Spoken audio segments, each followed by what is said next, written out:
Hello student, कैसे हैं आप सब।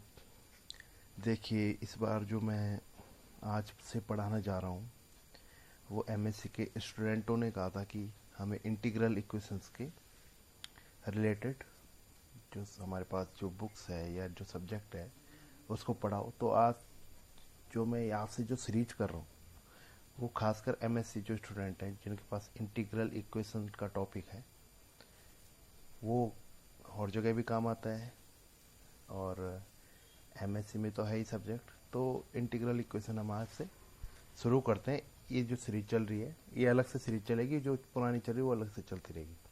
तो आज से हम पढ़ते हैं integral equation. Integral equation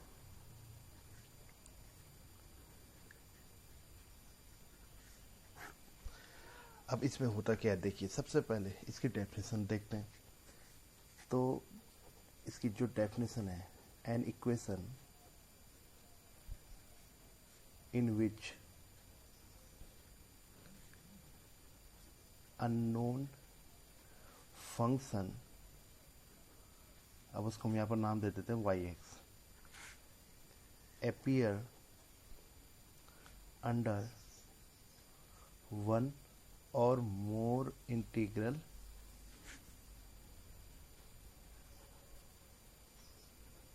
sign.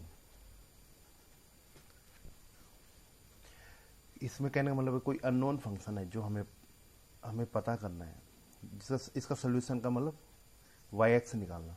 तो यहाँ पर जो अननोन फंक्शन है वाई एक्स, अगर वो ऐसी इक्वेशन है जिसमें वाई एक्स जो होता है एक या एक से ज़्यादा इंटीग्रल साइन, या जो इंटीग्रल जो एक हमारे पास वो होते हैं इंटीग्रेशन जो होता है उसके अंदर आता है अगर, ठीक है, तो उसे हम कहते हैं इंटीग्रल इक्वेशन।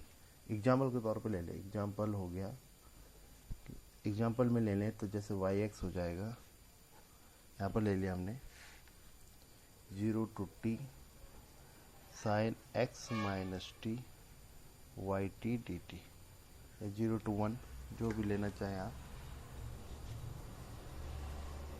बाउंडेड भी हो सकता है, कुछ भी हो सकता है। तो जैसे ले लिया मैंने 0 to 1 sine X minus T Y T D T. तो यहाँ पर जो अननोन फंक्शन है यहाँ पर तो ये भी ये वाई एक्स है, तो यहाँ वाई एक्स बोलो या वाई टी बोलो, वेरिएबल चेंज हो सकता है। यहाँ पर देखो ये वाई टी है, ये यही है, पर ये एक्स में ये टी में। तो कहीं भी अगर वाई फंक्शन जो हमारे पास है, वाई का जो फंक्शन है अगर वो इंटीग्रल साइन के अंदर आ रहा है, देखो अंदर आ रहा है, तो ये क्या हो गया, एक इंटीग्रल इक्वेशन हो गई। यहाँ पर जो वाई है वो अननोन फंक्शन है, ठीक है। अब इसकी जो जनरल फॉर्म है वो ये देखिए, जनरल फॉर्म इसकी इस टाइप से होती है, alpha X I of Y X equal to F X plus lambda, यहाँ पर जो भी डोमेन होगा, ठीक है, जो भी डोमेन की लिमिट होगी, के एक्स टी, यहाँ पर आई यूज कर सकते हैं, कुछ और यूज कर सकते, J of Y T D T. अभी समझाते हैं क्या चीज़ है। एल्फा एक्स एक्स का कोई फंक्शन है, आई ऑफ वाई एक्स का मतलब है वाई एक्स का एक फंक्शन है, ये पूरा वाई में फंक्शन है ये पूरा, ठीक है। एफ एक्स एक्स का फंक्शन है, एक लैम्डा है, कांस्टेंट होगा या वेरी जो भी है, यहाँ पर हम इसको आगे कांस्टेंट होता है, पैरामीटर बोल सकता है आप इसको, अभी आगे आएगा, अभी मैं इसके बारे में बताऊंगा। ये डोमेन की लिमिट होगी, यहाँ पर जो भी हम आगे पढ़ेंगे। यहाँ पर एक वही फंक्शन है जो एक्स और टी का फंक्शन होगा, जरूरी नहीं हो भी सकता, नहीं भी हो सकता है। तो एक्स और टी का फंक्शन होगा, नहीं होगा मतलब कि एक्स टी वन है, तो एक्स और टी का फंक्शन होगा कोई। फिर ये भी वही कह रहे हैं, वाई का एक फंक्शन है, यहाँ पर इसको मैंने जे नाम दिया है। जैसे वाई का फंक्शन क्या हो गया, ये जैसे वाई स्क्वायर, ये जैसे मान लो ये वाई क्यूब ले लिया, तो अलग अलग भी हो सकते हैं, ठीक है। तो ये हो गई आपकी general form of integral equation. अब इसमें कौन है, वाई एक्स जो होता है वो होता है अननोन फंक्शन, अभी हमने ऊपर भी पढ़ा था। और यहाँ पर जो एल्फा एक्स है, ठीक है, एफ एक्स है, और जो के एक्स टी है, ये है नोन फंक्शन होते हैं। नोन मतलब हमें पता होंगे, ये गिवन होंगे, ठीक है। अब इसमें जो के एक्स टी होता है इसको कहते हैं कर्नल, यार है ना, कर्नल ऑफ इंटीग्रल इक्वेशन, ठीक है। लैम्डा को कहते हैं पैरामीटर, पैरामीटर, ठीक है। तो इस फॉर्म में होगा। अब ये हमें गिवन हो गए, ये किस वाई एक्स में, मतलब किस, ये एक टाइप का फंक्शन है Y, I of Y X, ये भी फंक्शन होगा वाई में, ठीक है। अब इसका क्लासिफिकेशन क्या है, तो क्लासिफिकेशन सबसे पहले जो फर्स्ट क्लासिफिकेशन है, ठीक है, जो वाई में, मतलब इसको हम ले लेते हैं जो इस पे बेस हो, based on Y X, Y में जो फंक्शन है उसमें अगर क्लासिफिकेशन की बात करें तो सबसे पहला यहाँ पर अगर I of Y X and J of Y X, अगर ये क्या हो, लीनियर ऑपरेटर हो, लीनियर ऑपरेटर का मतलब है डिग्री, मतलब वाई में जो डिग्री होनी चाहिए फंक्शन की वो 1 होनी चाहिए। जैसे कुछ भी ले लिए, ए वाई प्लस बी, इस टाइप का होना चाहिए, ये भी और ये भी। मतलब अगर लीनियर ऑपरेटर का मतलब ये है, अगर ये दोनों फंक्शन के हैं, इस टाइप के हैं, A Y plus B something type के, तो हम उसे कहते हैं इंटीग्रल इक्वेशन को क्या कह देते हैं, इंटीग्रल इक्वेशन कॉल्ड, तब क्या कहते हैं, लीनियर इंटीग्रल इक्वेशन, मतलब लीनियर वर्ड आ गया, ठीक है। तो आपके पास लीनियर इंटीग्रल इक्वेशन ये है इसमें, ठीक है। अब सबसे उसके बाद आता है, ठीक है, अब हमारे पास मान लो अगर क्या है, लीनियर की बात करें तो लीनियर में किस फॉर्म में बन जाएगा देखिए, ठीक है। तो लीनियर में, तो लीनियर इंटीग्रल जो इक्वेशन होती है, linear integral equation takes form, कौन सी कैसी फॉर्म ले लेती, अल्फा एक्स वाई एक्स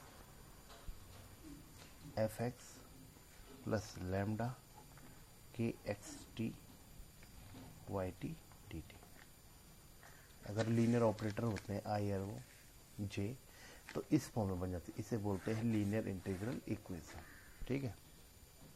आगे समझो। अब इसके बाद इसके एग्जांपल ले लेते हैं, जैसे एग्जांपल हो गया linear integral equation X into Y X equal to sine X plus lambda 0 to X E T for X minus T Y T D T. Lambda parameter given हो भी सकता है, नहीं भी हो सकता, ठीक है।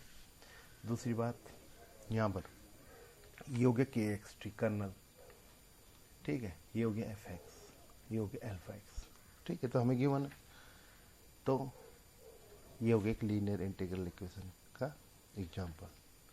अगर हमने क्या कर दिया, अगर जैसे मैंने एक एग्जांपल ले लिया, एक्स 1 प्लस वाई, ये वाई ऑफ एक्स है का square cos X plus lambda 0 to X E power X T Y T D T, क्या ये लीनियर होगा, नहीं। अगर मैं इसको ओपन करूँगा तो y की डिग्री 2 हो जाएगी, y यहाँ पर i ऑफ वाई एक्स हो जाएगा 2 डिग्री का है, j तो 1 डिग्री का है, पर i of Y X 2 degree का हो गया, तो ये क्या है, ये नॉन लीनियर हो गई, ये तो लीनियर है, ये नॉन लीनियर हो गई, ठीक है। ऐसे यहाँ भी आप स्क्वायर क्यूब लगाओगे तो लीनियर नहीं रहेगी, ठीक है। अब यहाँ पर आता है क्लासिफिकेशन बनाते हैं, अब जो इंटीग्रेशन की लिमिट है, ठीक है। Classification based on limit of integration.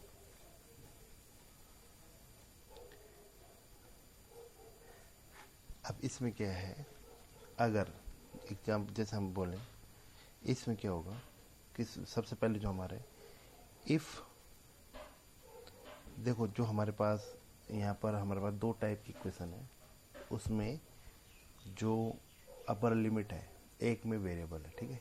तो if upper limit of integration, upper limit of integration is variable, then integral equation is called Volterra integral equation.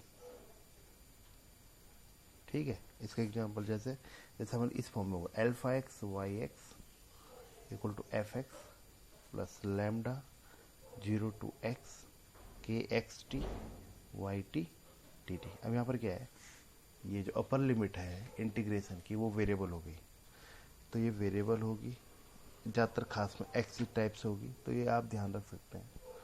तो इसे कहते हैं वोल्टेरा इंटीग्रल इक्वेशन। सेकंड है if both limits are constant. ठीक है, तो उसे कहते हैं then integral equation is called Fredholm integral equation. Fredholm integral equation, इनके आप नाम याद रख सकते हो इक्वेशन। तो मतलब इस फॉर्म में होगा alpha X Y X equal to F X plus lambda A to B K X T Y T D T. इस फॉर्म में होगा, ए टू बी है, यहाँ पर दोनों कांस्टेंट होंगे, तो उसे कहते हैं फ्रेडहोल्म इंटीग्रल इक्वेशन। ठीक है, ये लिमिट की क्लासिफिकेशन हो गई। एक और होती है इसी में लिमिट में, उसे कहते हैं singular integral equation. Singular integral equation, singular integral equation में क्या होगा, if at least one of the limit, जो होगी इन्फिनिटी होगी, इंटीग्रेशन की वो कोई भी एक लिमिट अगर क्या कम से कम इन्फिनिटी है, इन्फिनिटी मतलब प्लस इन्फिनिटी हो या माइनस इन्फिनिटी हो, ठीक है, या तो ऐसा हो, और जो के एक्स टी है कर्नल है वो अनबाउंडेड हो गिवन रीजन में, या जो डोमेन है अनबाउंडेड इन गिवन डोमेन, उस इंटीग्रल इक्वेशन को क्या बोलते हैं, सिंगुलर इंटीग्रल इक्वेशन। जैसे Y X equal to minus infinity to 0 E की power X T Y T D T. Alpha X 1 है, एफ एक्स 0 है, लैम्डा 1 है, के एक्स टी की पावर एक्स टी है, लिमिट कोई भी एक माइनस इन्फिनिटी हो गई, तो ये क्या हो गया, सिंगुलर इंटीग्रल इक्वेशन। ठीक है, दूसरा अगर हम ऐसे या प्लस और एक और ले लेते हैं, Y X equal to 0 to infinity E की power X plus T Y T D T. ये भी क्या हो गई, सिंगुलर हो गई, लिमिट बेस, इसमें लिमिट का आ गया इन्फिनिटी, और बाउंडेड वाला क्या आ गया, वाई एक्स इक्वल टू, ये तो वही है लेकिन क्या हो गया, एक्स माइनस टी की power alpha Y T D T. Alpha greater than 0 है, और जो x और t हैं वो दोनों 0 से 1 के बीच है। अब x और t 0 1 के बीच है, तो ये अगर x इक्वल टू टी हो गया बीच में, तो ये जो के एक्स टी फंक्शन है ये अनबाउंडेड हो जाएगा, क्योंकि 1/0 टाइप से बन गया, बाउंड नहीं बोल सकते उसको, तो ये भी क्या हो गई, सिंगुलर इंटीग्रल इक्वेशन। अब इसमें अल्फा एक्स पे क्लासिफिकेशन करते, क्लासिफिकेशन बेस्ड ऑन, नया क्लासिफिकेशन आ गया, classification based on alpha x. तो पहला इसमें है इफ अल्फा एक्स जो है आइडेंटिकली 0, मतलब पूरा ही 0, तो पूरा 0 को तो इधर लेफ्ट वाला पार्ट 0 हो जाएगा, तो केवल राइट वाला तो बचेगा, उसमें एफ एक्स को इक्वल के साइड ला जाओ, मतलब इस फॉर्म में होगा के एक्स टी वाई टी। हमने जो पढ़ा उसमें क्या होता है, एफ एक्स प्लस होता है ना, तो इधर वाला जो हिस्सा है अल्फा एक्स वाई एक्स वो पूरा 0 हो गया, तो इन्होंने एफ एक्स को इधर उधर लेके इक्वल टू बना दिया, इस फॉर्म में होगा, तो उसे क्या कहेंगे, first kind of integral equation. First kind of, यहाँ पर लीनियर होगा तो लीनियर इंटीग्रल इक्वेशन, ध्यान रखना इस चीज को, ठीक है। दूसरा सेकेंड, अब यहाँ पर फर्स्ट काइंड का मतलब है जैसे अगर बाई चांस यहाँ पर अगर लिमिट क्या हो गई, कांस्टेंट हो गई दोनों, तो first kind Fredholm integral equation ऐसे बोलेंगे फिर इसको पूरा, ठीक है। Second, if alpha x is non zero constant, non zero है, कोई कांस्टेंट है, जैसे कुछ भी हो, 1/2 हो या कुछ हो, alpha X plus lambda K X T Y T D T, ठीक है। तो इसको बोल देंगे हम second kind of linear integral equation. ये हो गई second kind of linear integral equation. और अगला क्या हो गया थर्ड में, इफ अल्फा एक्स जो हो गया इज फंक्शन ऑफ एक्स, तो उसे कहते हैं थर्ड काइंड। जैसे X F X X Y X equal to sine X plus lambda E की power X T Y T D T. तो यहाँ पर जो अल्फा है एक्स है, तो इसे कह देंगे थर्ड काइंड, ठीक है। और एक और अलग से क्लासिफिकेशन है, if F X equal to zero, अगर एफ एक्स जीरो हो गया जो यहाँ पर होता है एफ एक्स, तो उसे कहते हैं then integral equation is called homogeneous linear differential linear integral equation, homogeneous linear integral equation. याद रखना, जैसे इसका एग्जाम्पल हो गया Y X equal to 0 to x cos of x minus T Y T D T. यहाँ पर alpha क्या हो गया, 1 हो गया, कांस्टेंट हो गया, तो क्या हो गया सेकेंड काइंड हो गई, वोल्टेरा हो गई क्योंकि वेरिएबल है, लैम्डा हो गया 1, ठीक है। और एफ एक्स जीरो तो होमोजीनियस भी हो गई, तो बहुत टाइप की हो गई, इसी में आप बहुत सारे बता सकते हो।